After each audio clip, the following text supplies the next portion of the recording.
Just listen to this. It's no longer 1937. It's not going to be saved by the prince, and she's not going to be dreaming about true love. She's dreaming about becoming the leader she knows she can't. Damn, if she wanted to be the evil queen, why didn't she just audition for it? Oh, brother, this guy stinks! Today we'll be talking about the lovely lady Rachel Zegler and her iron will of determination to destroy her own career repeatedly.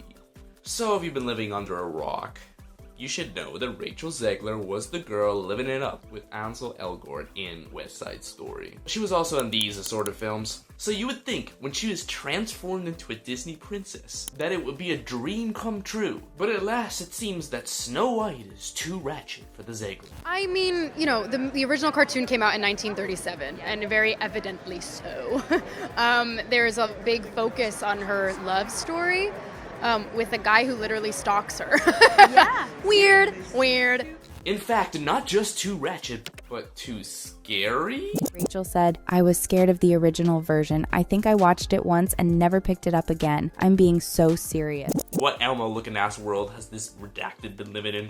And it gets worse! Girl literally said nah when she was offered the role of Snow White in a Disney live action remake, you know? Because that's what you just do, you know, when you're offered the lead role in a Disney princess movie. You just say, nah. Of course, this was only at first, but then she was like, OMG money! Let's get back in that shit.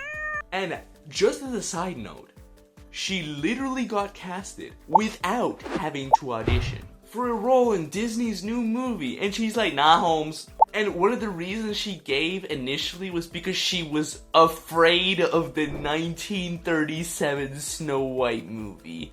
I wish I was kidding. I know she was partially talking about the Snow White ride, but she equates that to the movie very clearly, so I don't want to see any gremlins in the comments commenting, oh, she didn't mean the movie, she meant the ride. She clearly meant both. And if you missed it when I played it in the clip, I underlined it just for you. So go back and check it. Check it out, underline. Like, she doesn't even understand the film fundamentals. How are you casted in a movie and you've never actually watched Snow White? And you're now the lead of Snow White, playing Snow White. So you only have this, like, image in your head of, like, what it's supposed to be. Oh, it's this prince that stalks Snow White. And, like, oh my gosh, she's saved and falls in love. She literally says the remake isn't gonna focus on the love story. But the original movie didn't focus on the love story. You don't believe me? Think about it. So let's start with Snow White. Okay, so there's this girl that sings to the animals or whatever. Then, like, evil queen is like, oh my gosh, who's the fairest in the land? And then eventually it switches to her. And then, like, oh, the prince notices her. And then the evil queen is kind of like trying to, like, find her and hire as a hunter. Lily's going after her, tries to turn into a witch, poison her. Like, the whole movie is like this evil queen just going after this girl. And the prince kind of comes like as a side quest. Let's be real. Like, the plot is the evil queen going after Snow White and her trying to escape. So for her to say, oh, she's not going to be saved by the prince. She's going to be the leader she knows she could be. What do you mean? The whole movie is literally just an escape story. Who are you leading? The dwarves? They're just helping you. You don't need to lead them. They're literally like, they're already on your side. Like, you don't, it's not an army into battle. You're not launching dwarves to battle just to like, here. Sleepy, Doc, and Grumpy, I need you to attack the evil queen's forces here. Sneezy and Bashful, you're gonna get the vanguard. You're gonna be able to repel her queenliness and create a distraction. Dopey and Grumpy could take the final kill. Like, what?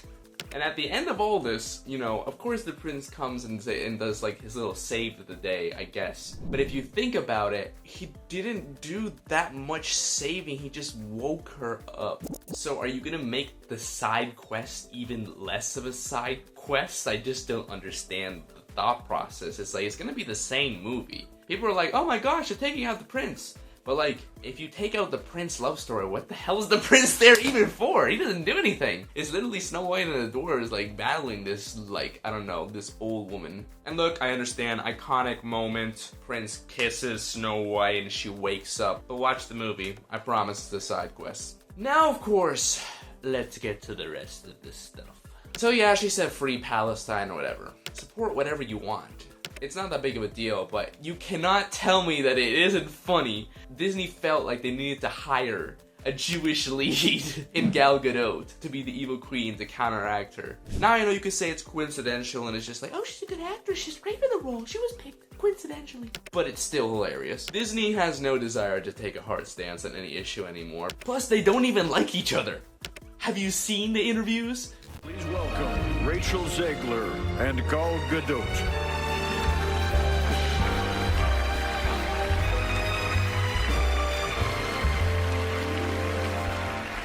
With breathtaking ambition, they create magic that wraps its arms around our wildest imaginations. Like, the camera stopped rolling, girls. It's time to end your method acting method. It doesn't have to carry into real life. I just need to touch on the irony of peace and love, Rachel Zegler. So she's like, I cannot believe you elected 4 more years of hate. Trump supporters, you never should have peace and love in your life again. Yeah, she apologized, but in what world is an actress who's promoting a movie insulting potentially half your viewer base for Snow White? It doesn't even matter what side you're on. Business is run by one thing: money. And the only way to continue promoting your message is by either 1, making it famous through awareness of some sort using either your influence or just the influence of the topic, or 2, more easily, having a lot of money. Like, is it so hard to say, I'm disappointed in America? However, I respect your opinions and have hope for the future today. Is that so hard? Oh, but that's not taking a strong enough stance. That's exactly what she said in her apology tweet anyways. It's not even like the most ideal statement you could say, but it sure is a hell of a lot better than what she said. Like, how are you gonna wish for people to not have peace in their life? Like, basically saying that, I hope you suffer, hope you have unrest. Yes, that's gonna get people to watch your movies. And once again, left, right, center, who cares? This is about not wishing ill will on your fellow brother and sister. And once again, you can't say it's beneath her because it's the apology she gave anyways. Either way, this PR train wreck tried really hard to destroy Snow White. And herself. Interesting.